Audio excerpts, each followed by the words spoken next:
Vande Gujarat.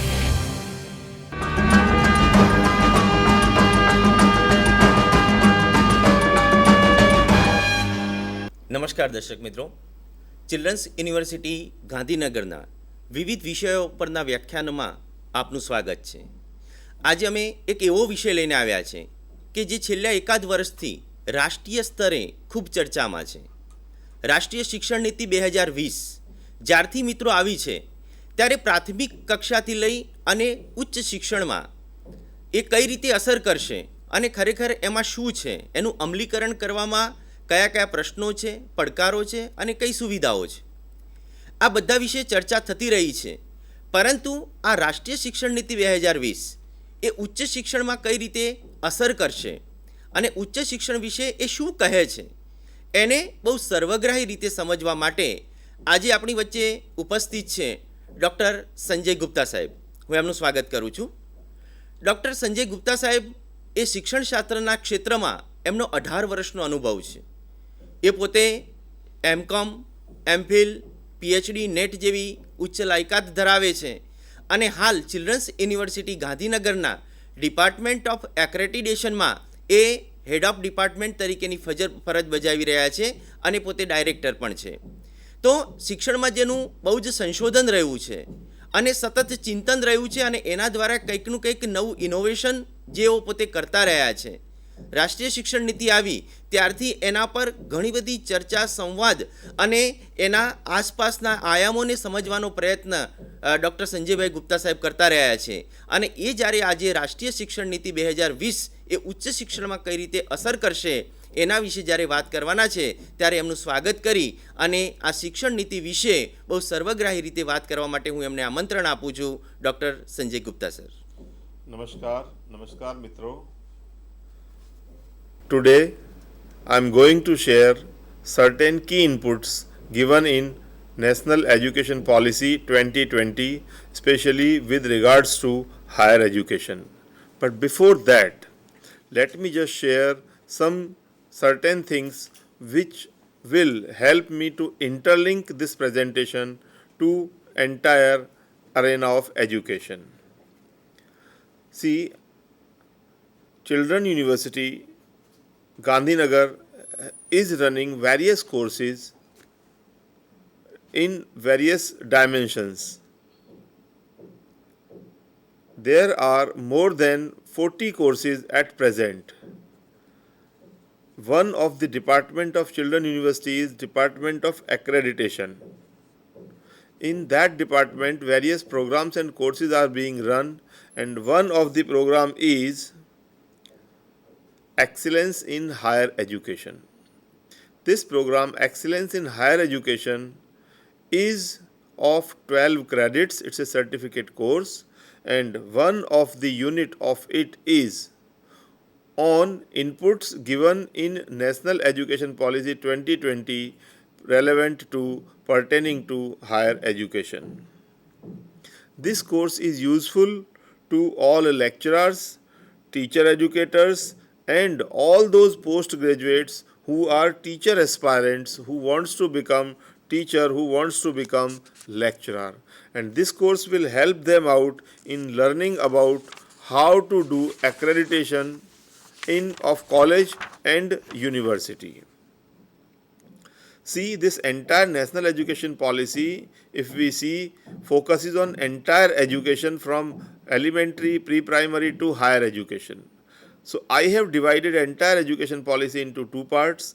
One is school education and another one is higher education. So my entire presentation would be on higher education part. We know after independence, various commissions and committees were set up for elevating the level of higher education. After that, National Policy on Education 1986 also came up. After that policy, Program of Action in 1992 came up as an action plan to implement that education policy.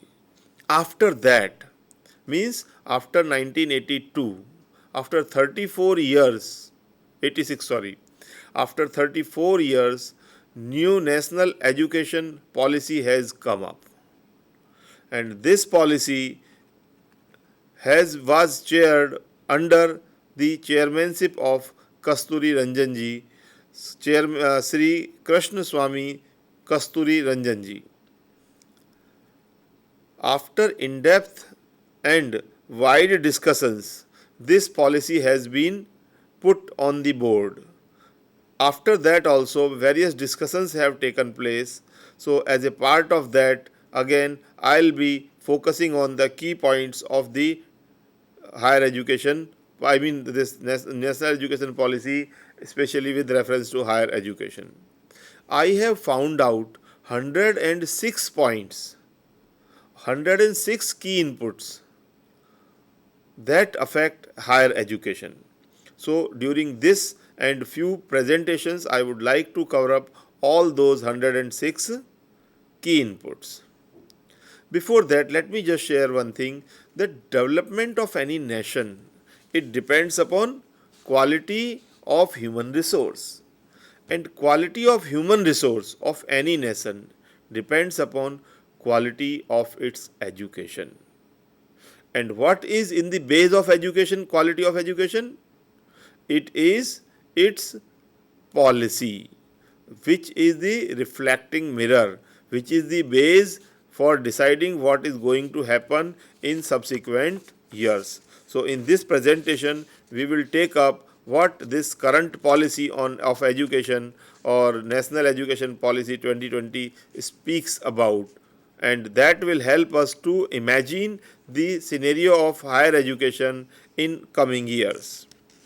As far as education is concerned, after China and USA, India is the third largest education system. But we are not satisfied with that only.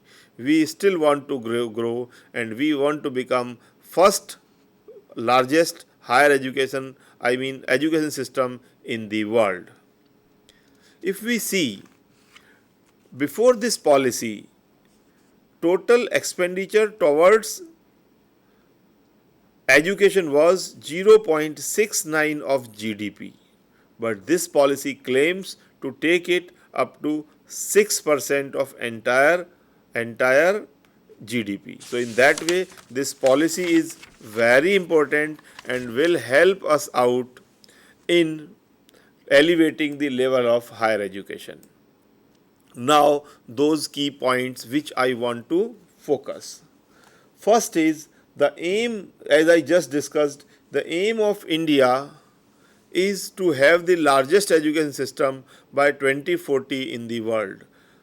आज का जो scenario है उसमें China और America lead कर रहे हैं education system की लार्जनेस के पॉइंट ऑफ व्यू से, बट अब इंडिया ने प्लान किया है इस नई पॉलिसी के मुताबिक 2040 तक इंडिया सारी दुनिया में हायर एजुकेशन में फर्स्ट नंबर पर आ जाएगा. So India's education system will become the largest education system in the world by 2040 as per the claim of this particular policy.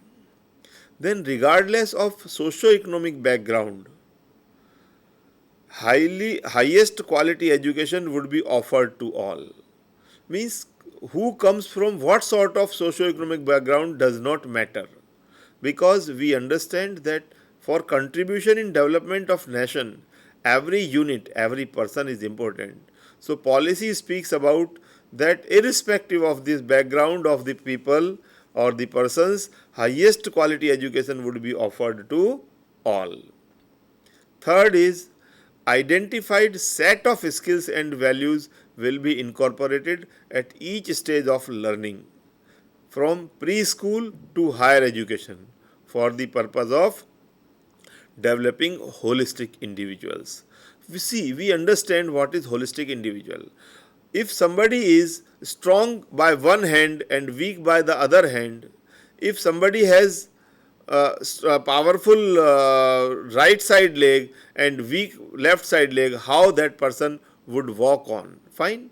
So point is, we need to look for holistic development not unidimensional development, not single dimensional development. So this policy says that for bringing holistic development at each stage, I mean to say preschool to higher education, a set of skills and values would be developed. Those skills and those values would be imbibed, would be instilled in the candidates, and that will help to become them holistic individual and developed holistically. Then fourth one, next point is the fragmented higher education institutions would be ended and transformed into multidisciplinary units. See, point here is there are some institutions like colleges which offer single program, and they are working in isolation from other institutions. So that sort of institutions cannot offer much to students, and once they cannot offer much to students, our students also cannot become holistic individual. So that sort of institutions would be merged or would be made multidisciplinary units or multidisciplinary universities, not single. And if somebody doesn't want to convert into multidisciplinary units, they will be phased out slowly and slowly. But no compromise would be done with the quality of education, with the holistic development of a person. At present, at least one multidisciplinary higher education institution would be established in every district by 2030. Means 2030 तक हर जिले में, we know how many districts are there in our state and in the country. Government plans, policy plans that every district should have one higher education multidisciplinary institution. So what will happen because of that? Because of that, single units or units working in isolation may merge to such type of multidisciplinary higher education institution, or can become better higher education institution because of support of such higher education institutions which are multidisciplinary in nature, and this target will be achieved by 2030. Next is single stream higher education institutions will be phased out. Such institutions which offer one program or one stream program, as I just talked earlier, they do not contribute much, or even if they contribute, some of them do not contribute much. So in order to provide sufficient input to learners, this sort of units would be phased out, would be marginalized, and will be converted into multidisciplinary units, so that a student can develop in toto in all dimensions: physical, social, intellectual, emotional, moral, and all. Next is today our nomenclature of universities is like affiliating university, technical university, and so on. So this complex nomenclature of university shall be simply replaced by the term university. So criteria would be developed, norms would be developed. Based on that norms and criteria, all these nomenclature like deemed university, affiliated university, technical university would be converted into university, but they have to follow certain criteria. If they follow these criteria, then they will become university. They may not remain affiliating and deemed and technical in that way separate. This will make things simpler. Next is professional and vocational education will be integrated with overall higher education. We know professional education is going on at one side and vocational on the other side, and because of that vocational education is always marginalized, and the students, those who get ready after education, many a times they are not ready or they are not fit for many vocations.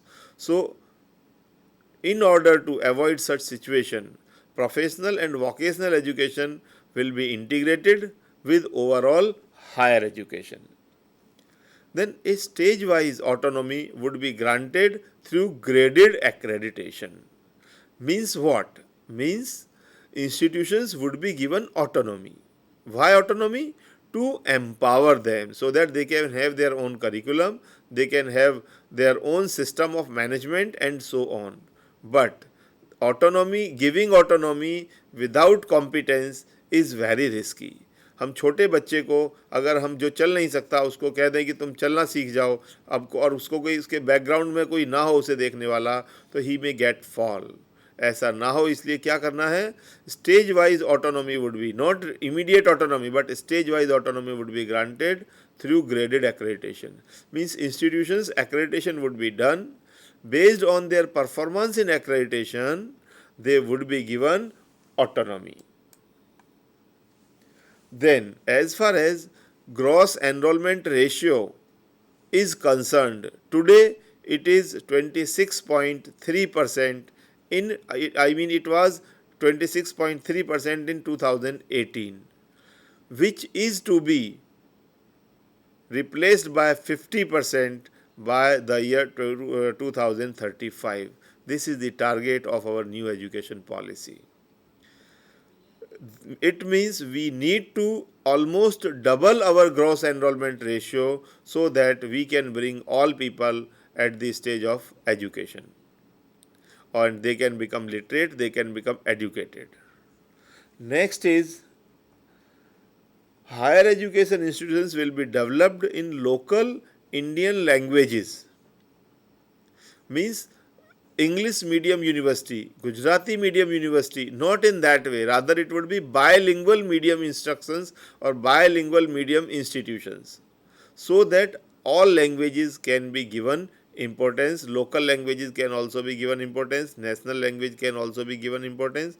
So in that way bilingual medium of instruction would be promoted in higher education institutions. In that especially local Indian languages would be focused. Next is, see, you know what happens, there are schools in remote areas, there are institutions almost everywhere, but teachers, those who are teaching in those institutions, if they don't know the local language of students, it is difficult for them to teach, and more than that, it is difficult for students to learn. So in order to overcome this situation, teachers with command over local language would be recruited in such type of institutions where such students come that they need input in their local language. Then not only language not only language, even the study material would be developed in local languages so that students can learn better and they can have something on hand to do better practice and to perform better. Next is, a fair and transparent system would be developed to provide funding to public higher education institutions based on their performance. मतलब अब पैसा ऐसे ही नहीं मिलेगा, पैसा नहीं मिलेगा ऐसा नहीं है, पैसा तो ज़्यादा मिलेगा हायर एजुकेशन इंस्टीट्यूशन में, पब्लिक हायर एजुकेशन इंस्टीट्यूशंस को भी, but they have to prove that they are doing well, they have done well, they have done enough efforts. So for that, what is there? Fair and transparent system would be developed based on the performance. जैसा performance होगा वैसे funding दिया जाएगा. Then there are some weak colleges also, the colleges which do not go in accreditation because they have some fear or they feel that they will not do well. In that case, mentoring of colleges would be assigned to affiliating universities to achieve accreditation benchmark. Means university personnel will motivate and will educate, will orient colleges, affiliating colleges to become competent, to become capable to go for accreditation. But simple thing is there that no institution without accreditation would be given that respect, and institution with accreditation would be given more respect than the institutions which are not accredited. And there might be some other consequences also if an institution is not accredited, because autonomy का जो रास्ता खोला गया है institution के लिए, empower करने के लिए ऑटोनॉमी का रास्ता खोला गया है, उसका जो की फैक्टर है या उसका जो इंस्ट्रूमेंट है वो एक्रेडिटेशन ही है। तो एक्रेडिटेशन होगा तो ऑटोनॉमी मिलेगी और तो पता चलेगा कि इंस्टीट्यूशन कैसा काम कर रहा है, and institution will come to know how to improve more and more. Then multiple entry and exit will be offered. Sometimes students are not in position to continue studies for longer time at one point at one place. So in that case, those students suffer a lot. They are unable to complete their degree. They are unable to take education in proper way. Sometimes students are such, they want to learn X point from X institution and Y point from Y institution, but they remain isolated. They are unable to learn because they have admitted to X institution, so they cannot learn Y. So in that case, to bridge up this situation, to overcome this situation, multiple entry and exit will be offered. When I say multiple entry and multiple exit, means a student can take admission at various places, I mean at different times at different places. His or her credits would be accumulated, and based on that, entire result can be offered to that person, because his credits would be digitally stored, and based on that he or she will get degree or diploma for whatever he is eligible. So multiple entry and exit would be a change which will change entire scenario of present management of higher education. Next point is, nowadays we know and we have seen also that 100 students are sitting, 200 students are sitting, and 60, 70 students are sitting, and there is one teacher. It becomes sometimes very difficult for an average teacher to handle so many students at a time. So government think seriously about it and has reflected in policy that student teacher ratio would be minimized. It won't be so high as it is today, so that personal attention or so that better attention can be given to the students. Then policy clearly states that MPhil program shall be discontinued, means there will be no MPhil anymore in the field of higher education. MPhil की अब जरूरत नहीं रहेगी इस policy के मुताबिक. Fine. So MPhil, no more MPhil would be given importance, although it does not mean that MPhil students or MPhil degree doesn't teach anything, but whatever teachings are done in MPhil are generally taught in other courses also at different levels also. So government wants to save 1 to 2 years of a student. With that intention, MPhil program is to be discontinued. Next is, admission in PhD shall require either a master degree or a 4-year bachelor degree with research. Till date, generally, it was that a person with master degree with 55% in master can take admission in PhD. But as per this policy, a candidate with master degree definitely can take admission in PhD, but if he is not master but he has bachelor degree of 4 years with research, then person can directly take admission in PhD after bachelor degree itself. He or she will be able to save 2 years of master degree in that case. Then Department of Languages, Literature, Music, Philosophy, Indology, Art, Dance, Theatre, Education, Mathematics, Statistics, Pure and Applied Sciences, Social Sciences, Economics, Sports, Translation and Languages, etc. would also be initiated. Then students at all higher education institutions be offered internship with local industry, business, local artisans, artists, craftspersons, etc. and research internship with faculty and researchers. So point is, education should not remain theoretical.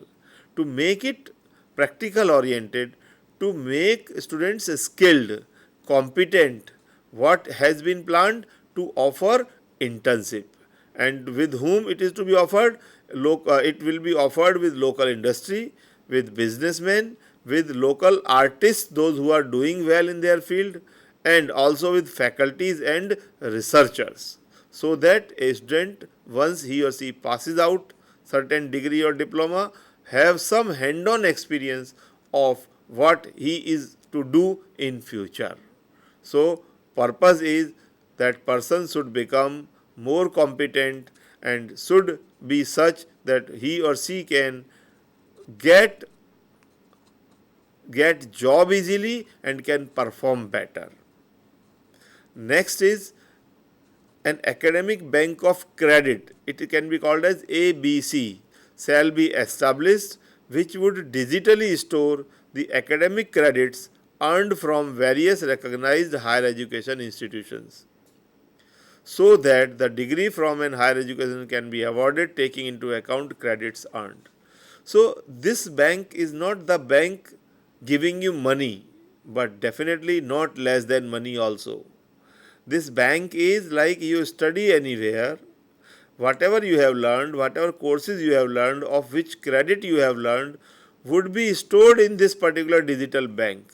And based on that bank, based on this flexible system, person or student will get degree or diploma from that particular multiple institutions at a time. So academic bank of credit will be established to help out such students who remain or who go in this type of situation, that they take degree, they take diploma, they learn things from various institutions, not from one place or not from one institution. Then multidisciplinary education and research universities at par with IIT and IIM, called MERU, will be set up and will aim to attain the highest global standards in quality education. Means multidisciplinary education and research university will be established, से मतलब है IIT और IIM के level की Meru establish की जाएंगी, and that is called as multi education and research universities establish की जाएंगी. और उनका जो पर्पस होगा उनको मेरू एस्टैब्लिश करने का, highest global standards in quality education, अच्छे से अच्छी क्वालिटी ऑफर की जा सके एजुकेशन में, उसके लिए मेरू एस्टैब्लिश की जाएंगी. और इनका लेवल क्या होगा, इंडिया की जो बेस्ट इंस्टीट्यूशन है IITs IIMs वगैरह हैं, उनके लेवल का इनको बनाया जाएगा, जिससे students can get better quality education. Then matter comes to assessment also. So, higher education institutions shall also move away from present examination towards more continuous and comprehensive evaluation system. Today, our examination system is more of summative examination, summative evaluation system. Fine. So, but what happens in that sort of system? Students learn theoretical or practical concept at the end of the year or semester, and then what they do is they pass out examination, and sometimes they pass out examination with good marks, but they do not give importance to various things, various process of education which went on during the whole year. Even it has been seen that students, sometimes those who do not go to colleges, who do not go to universities, also pass out with very good marks, because of limitation of our examination or evaluation system. The government know this thing, and for that, replacement of that would be continuous and comprehensive evaluation would be done in place of the existing evaluation or examination system, so that everything, whatever is taught and whatever is delivered, is counted. Next is, in order to understand learners from what is their strength, what is their weakness, and how to develop, counselors will be available to ensure physical, psychological, and emotional well-being, and also for professional, academic, and career counseling. मतलब क्या है, if you are confused that what I am good at, or if your development is not being done because you do not understand yourself properly, that is the situation which which hampers development of a person. So in that case, counselors will be made available to ensure physical development, psychological development, emotional development of a person, and along with that professional development, academic development, and career development. So counselors would be created, I mean to say counselors would be offered, would be given job, so that better human being, holistic developed human being can be developed. I would like to say that thanks to all those who have heard this presentation, and in the next presentation I will go with some more points from those 106 points which I have identified from higher education policy or national education policy on education, national education policy 2020 for higher education. Thank you so much. आप सबका खूब खूब शुक्रिया. नमस्ते.